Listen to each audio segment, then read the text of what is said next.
So we are back. We are back. Yes.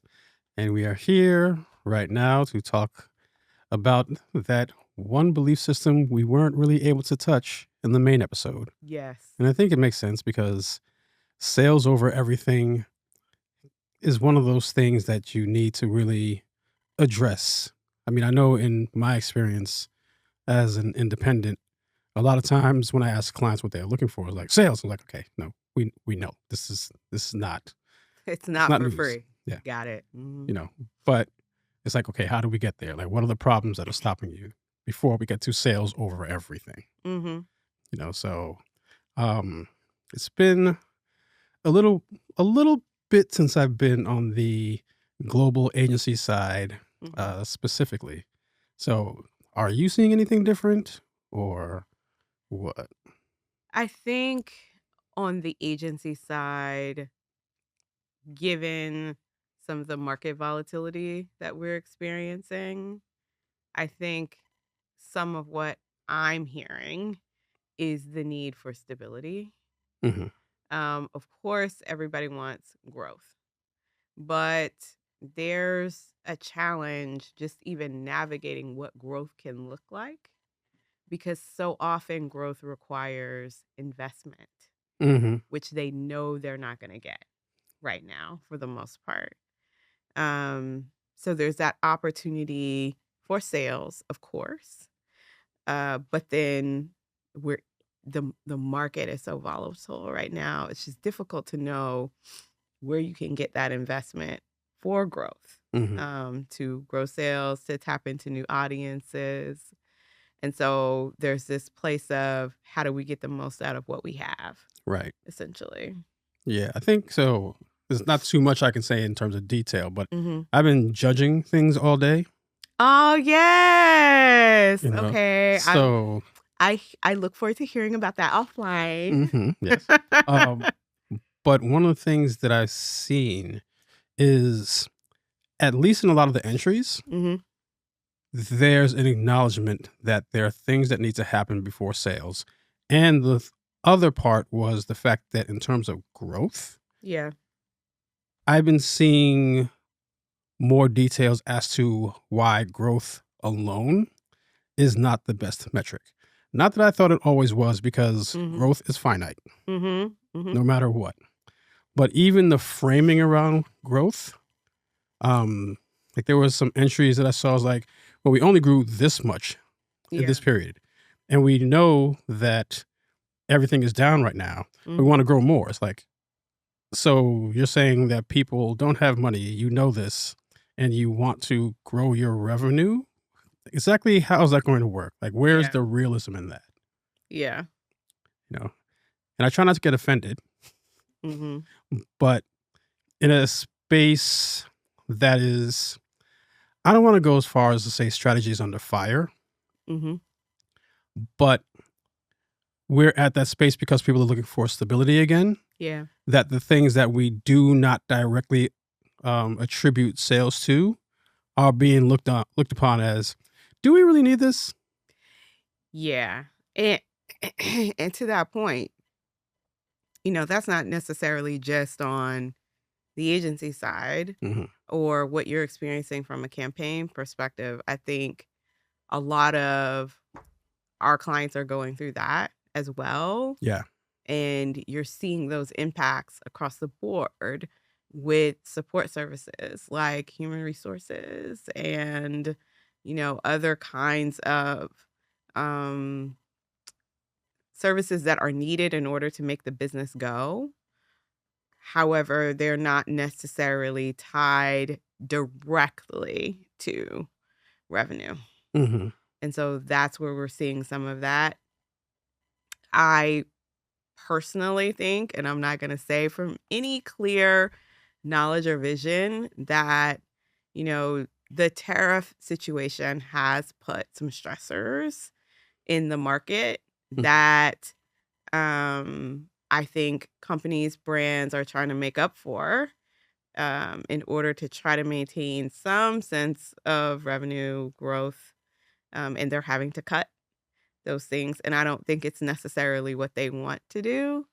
Um, I've seen, trades talk about how they're attributing that to AI, and I just at this stage, I don't believe it. I think that there's other pressures that they're experiencing that are outside of their control, and it cannot all be attributed to AI. Yeah, I think that's one of the things that's so interesting about the AI conversation right now Mhm. because it's being used as a scapegoat in different ways. Absolutely. And because you can attach some level of emotional truth to whatever the argument may be, Mhm. it works every time. Mhm. But, you know, um, we as strategists are like, okay, I want to know what the real issue is. Right. And that feels like that should be, or that is something that is valuable, especially in times like this. I agree with you. I think that the transparency is important there Hmm. because we know, as we've talked about other times, like we know that AI is a Wall Street buzzword right now. And there are some really amazing things that can come forth as a result. And really being able to scale expertise is really a draw and really amazing. But we also know that that particular phenomenon is being used, like you said, to scapegoat, but also it's the bright, shiny ball for Wall Street right now. Hmm. So it just sounds better to say to investors, oh, these things are happening because of AI, versus getting into a conversation related to, tariffs or other outside sources from a market stability standpoint. And I think that some of that could be political, but I also think more than that, it sets the company up to seem like they're in control, that they're making choices. And that's why these particular kinds of cuts are happening versus something happening to them that's outside of their control. Hmm. Yeah. And we're going to put a pin in that control part for another conversation. Ah, yes, But absolutely. it's, as I just want to breach it slightly just because we don't want to make this conversation, not say that we're doing it, but we don't want to make this conversation about AI, whether it's good or bad. Yeah. We don't want to make it about control, but those conversations around it are, they do a lot to push everyone back to sales over everything.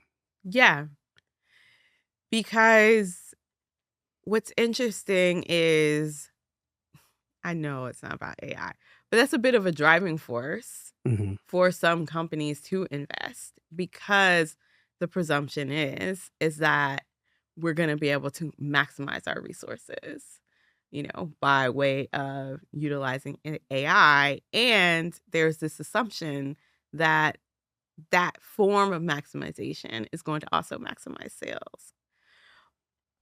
But the thing that we always talk about is, um, who is or who are the people that are contributing to the Hmm. sales, or what is contributing to the sales, and the influence of advanced technology to help get to that place from a sales perspective is going to fully depend on that outcome, the scale of the outcome. Because as you stated earlier, there is a limit to growth. There's a limit to sales. And so, how much of it is an agenda related to getting to the best sales opportunity versus whatever the story we need to tell right now? Hmm. That's just going to kind of get us over to the next quarter. Right. Which is why everything that leads to sales or prepares someone to buy something, Hmm. because that's one of the, me personally, That's why I don't like talking about selling, Mm-hmm. because yeah, it makes sense. But as I tell my students, your goal should not be to sell your product or service. Your goal should be to get people to throw their money at you willingly. Mm-hmm. Mm-hmm. So I'm always pushed to push my clients, my colleagues in that direction. One, it tends to be more sustainable. Mm-hmm. Two, it tends to be more predictive, because when people drop off, if you have that connectivity with them, you know why, because they'll tell you. Mm-hmm. And they'll be pretty deferential about it. It's like, damn, I wish I could. And when, excuse me, and when I can again, Mm-hmm. I'll be back. Mm-hmm. But right now I can't. Mm-hmm. And I see that a lot in smaller places that are fully entrenched in community, where the people, the consumer, the customer actually cares. And every iconic brand has consumers, customers, people that care Mm-hmm. every single time. Mm-hmm. So I guess I would like if more companies kind of leaned into all of that more often. It just tends to, I feel like it tends to create a better, more full situation for business itself. And as an internal stakeholder in a business, that's the conversation you have to have with your external stakeholders, the people who hold stock, the people who are just looking to make money off of what you do. Part of your job, wow, I'm really on my soapbox right now. Part of your job Yeah. is to protect and speak for the people that are giving you money. And even though the stockholders are also people who give you money, they're supposed to be giving you money because you know what you're doing. Mm-hmm. That doesn't mean they don't have a say, Mm-hmm. but in order for you to give them back their money and give them more money, Mm-hmm. the other people who give you money, that's how that's fed. And that's interesting, because that brings me to a point that we discussed earlier. One of my favorite scriptures in Matthew and Mark, although, we're not explicitly a Christian podcast, but I think that this scripture is useful. What does it mean to profit the world and lose your soul? And to the point that you just made, to me, the soul of the brand is the people. Absolutely. And if you lose the people, you lose yourself. You lose the brand. You lose your meaning. You lose your why, because you have to rely on the people to inform your why. The people who are most likely to be interested, to care, to support, to be engaged, and to forgive Mm-hmm. you when you're definitely going to mess up or do something wrong. And not necessarily that you're intending to, but things happen.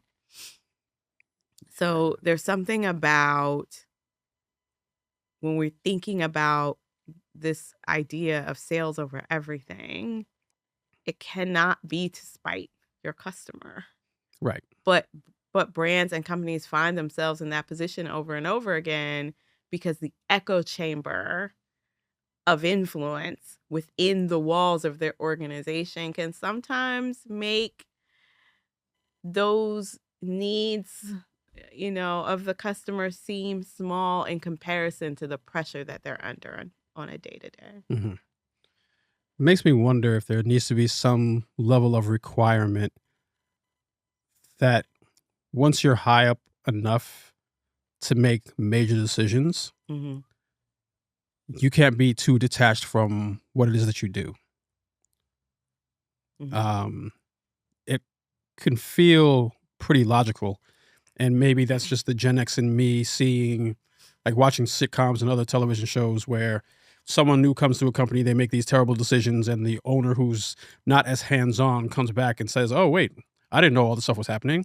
And they came back and they come back because they're the ones who created it, and all of that energy and all that spirit comes back, and yay, now everything's fixed. And that Mm, person is out, yeah. which is definitely an over dramatization of it. But narratively, it does point to some of the things, or at least a partial direction in which things should go. Yeah.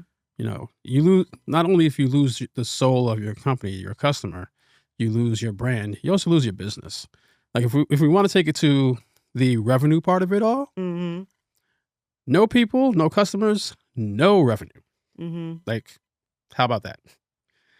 You know, and to your point about brands that mess up but still get grace. Mhm. So I'm working on something with another colleague. Shout out to Ivante.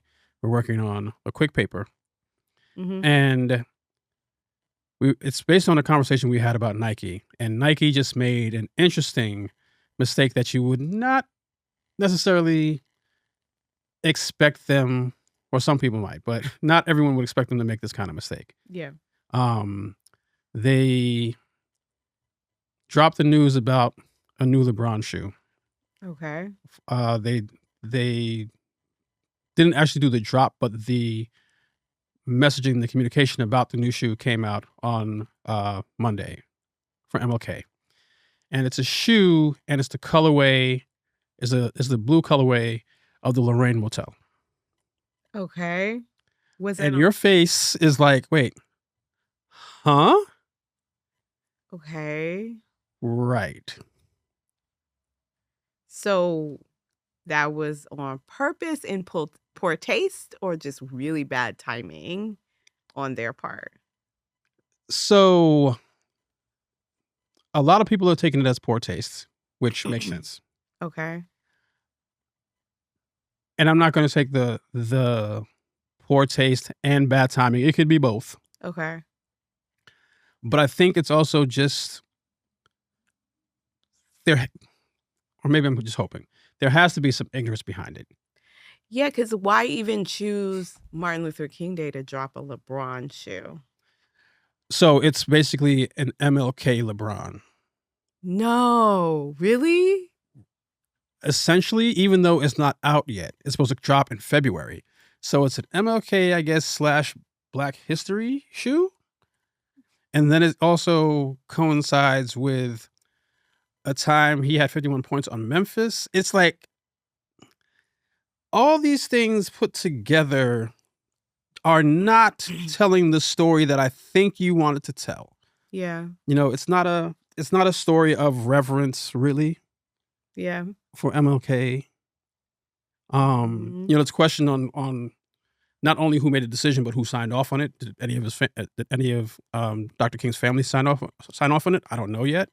So it literally I did not see this story. So it literally was about like in crafting the message of this launch, they used Martin Luther King Jr.'s name. Um, I think it was more implicit. So it was like we're gonna drop it on this day, on the day we Okay. celebrate him. Okay. Then it was that colorway that is the same colorway as the blue in the Lorraine Motel sign. Okay. And I see you trying to make sense of it, and I'm going to suggest you stop because you're going to hurt yourself. I already tried, I and I hurt myself Uh-huh. because there should be an obvious thing that says no, not that. Yeah, and it's so interesting because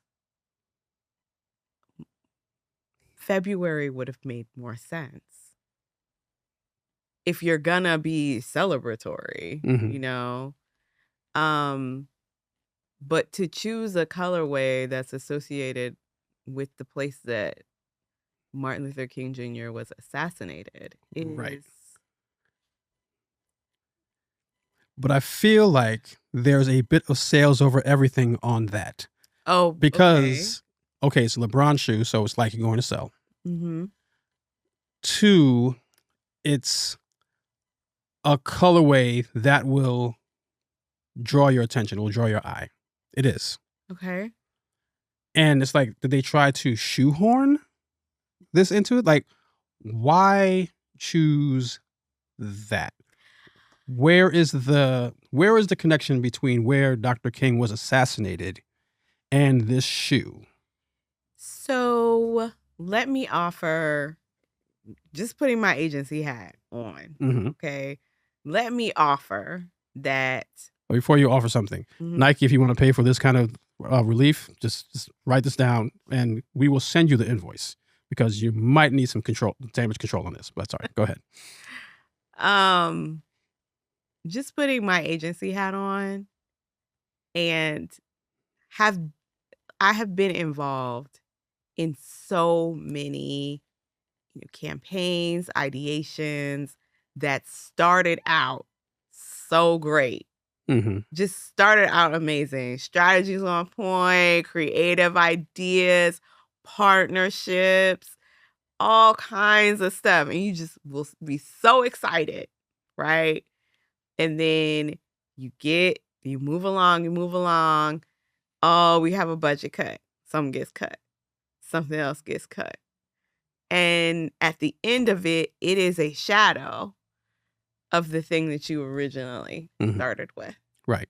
And you hope that, if it gets into the marketplace and it gets some momentum, you can bring back some of those things that maybe you lost as you go into 2.0 version of the campaign or whatever it is.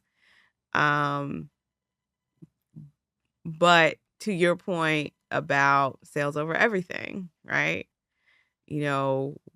What the original effort was, started to get more expensive, unforeseen costs. Oh, we got to cut here. We got to cut there. And then you end up with something in the end that wasn't really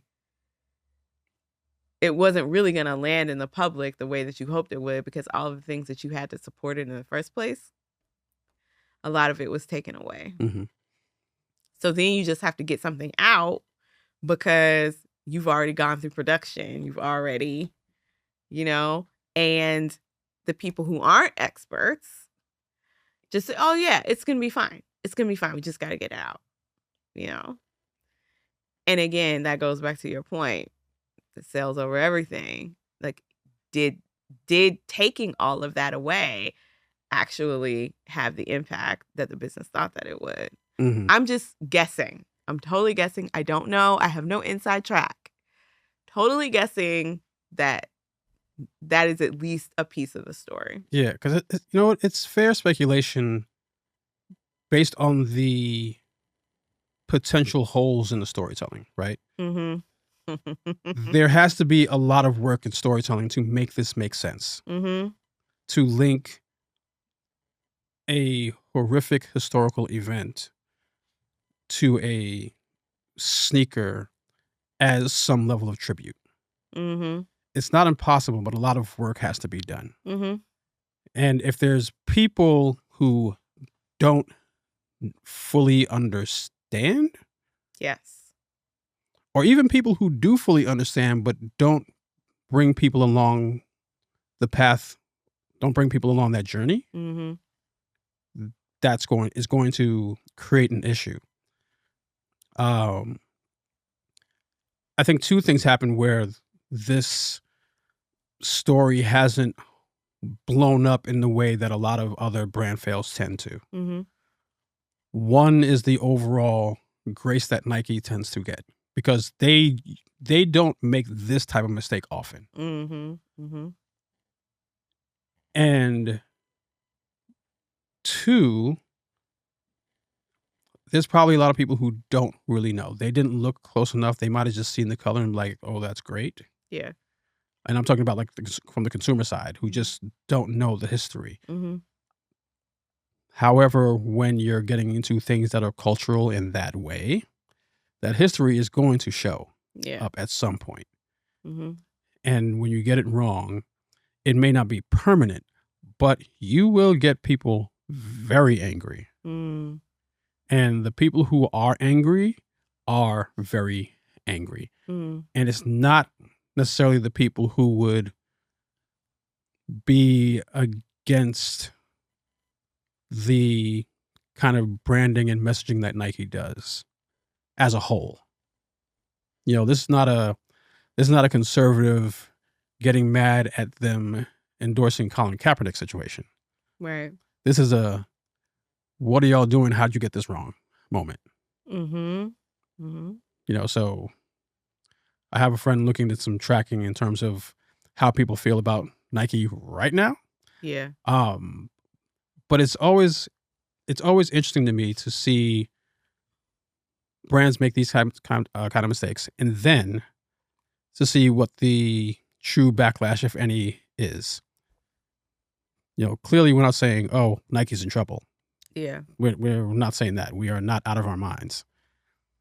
But tracking what kind of effect this has is worth doing, and potentially very, very interesting to Mhm. see what comes out of this, if anything. Uh, and them not being a sales over anything company, or when they did turn into a sales over anything company, that's when they had like their worst quarters, Mm. and that's when they brought someone to run the company who was at the company before Yeah. and understands the brand elements of the company and why those are important and how that has led them to being the leader in market share. That's a decision based on sales, Mhm. but not sales over everything. It's like, Yeah. oh, we've gone away from what we're good at. Mhm. We've gone away from what has brought revenue in Mhm. over and over and over again, trying to become more lean and trying to become more performance based. It's like, no, that's not what people wanted. And that has negatively affect our revenue. Yeah. So it's an interesting illustration of why sales over everything does not work. Yeah. Because sales over everything is sales over the heart of the brand, which is the people. Mhm. And I believe in research. I think it's important. I think engaging like in real, conversation or even surveys, quant data is great to get a real temperature from your customer about what really matters to them, what's going to motivate them. Uh, and anything outside of that has to be about how you streamline your business in Mhm. order to help you get profitable. Mhm. And sometimes those streamlines, unfortunately, impact things like supply chain, how much product and or service is available to your customers. And then in the end, those cuts don't necessarily benefit you. Similarly to what we were talking about with this LeBron shoe effort, which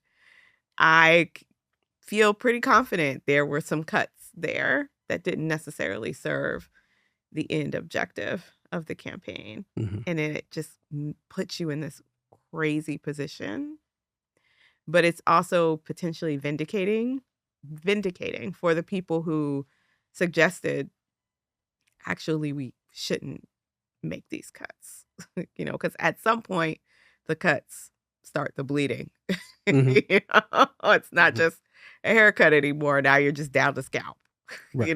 So, you just have to be, uh you have to be mindful, but it's just such an unpredictable time right now, and I think that these are times where a lot of professionals who are in place now, the leaders who are in place now, they don't have this kind of experience, navigating business through these kinds of waters. Like, everybody is experiencing this for the first time. There's potentially relevant case studies for like wartime and those kinds of things. But even then, you know, the United States government, along with corporations, citizens, everybody was on the same page for the same agenda. Mhm. And that's just not where we are right now.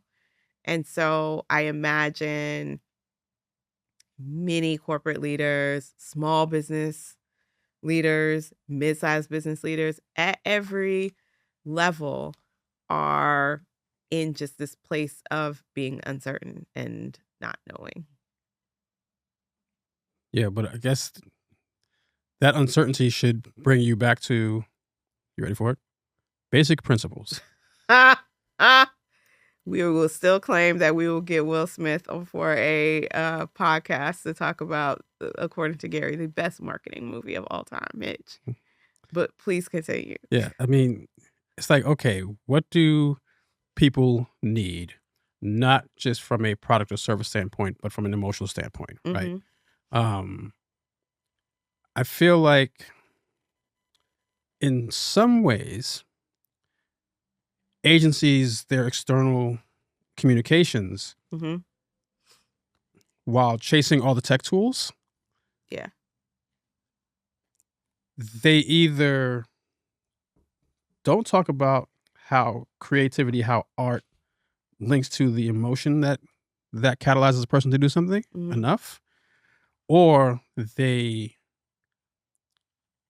over communicate it to the point where it just feels like this ethereal space where everything is just all sunshine and daffodils. And it's like, you can see how someone who's worried about what their numbers look like, why they'd be worried about you just talking about all this creativity, Yeah. but isn't a big part of the value is that link, that intersection of art and business, which is why it works. Hmm. You know, getting back to those things that we know about people that we may not be able to, or we may refuse to measure at this point, because it doesn't say, oh, money. It doesn't say cost per whatever or revenue per whatever. Hmm. But we know that because people's behavior has not really changed overall since ever, that these things work. This is how people act, react, buy, don't buy. And we can't leave those things alone. It's not only, or in most cases, is not primarily Hmm. based on price. Hmm. It's based on something else. It's based on something that's connected to one's heart.